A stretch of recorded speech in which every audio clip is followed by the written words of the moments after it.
A stunning love letter. The following is sublimely splendiferous, and we recommend it as a model to letter writers. My dear Missy, every time I think of you, my heart flops up and down like a churn dasher. Sensations of unutterable joy creep over it like young goats over a stable roof, and thrill through it like Spanish needles through a pair of towel linen trousers. As a gosling swimmeth with delight in a mud puddle, so swim I in a sea of glory. Visions of ecstatic rapture, thicker than the hairs in a blacking brush, and brighter than the hue of the hummingbird's pinions, visit me in my slumbers, and borne on their visible wings, your image stands before me, and I reach out to grasp it, like a pointer snapping at a blue bottle fly. When I first beheld your angelic perfections, I was bewildered, and my brain whirled about like a bumblebee under a glass tumbler. My eyes stood open like cellar doors in a country town, and I lifted up my ears to catch the silvery accents of your voice. My tongue refused to wag, and in silent adoration I drank in the sweet infection of love, as a thirsty man swalloweth a hot whiskey punch.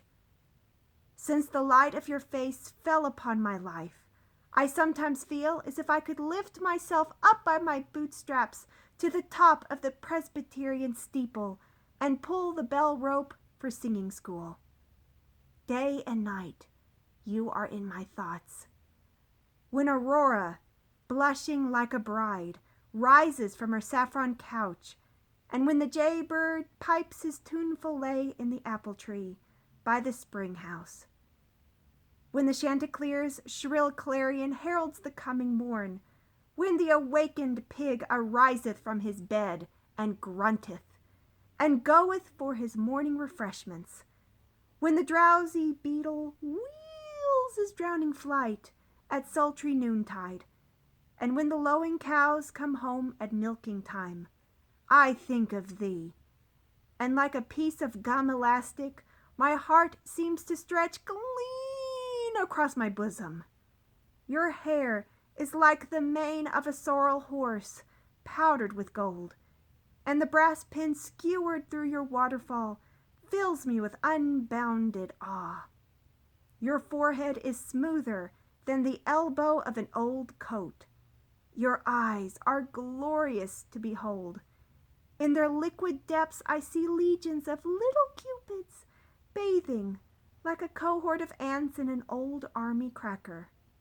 When their fire hit upon my manly breast, it penetrated my entire anatomy like a load of birdshot would go through a rotten apple. Your nose is from a chunk of Parian marble, and your mouth puckered with sweetness.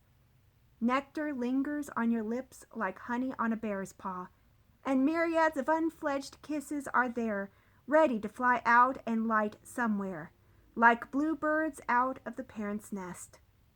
Your laugh rings on my ears like the wind harp's strains, or the bleat of a stray lamb on the bleak hillside. The dimples in your cheek are like bowers in beds of roses, or hollows in a cake of homemade sugar. I am dying to fly to your presence and pour out the burning eloquence of my love, as a thrifty housewife pours out coffee. Away from you, I am as melancholy as a sick rat.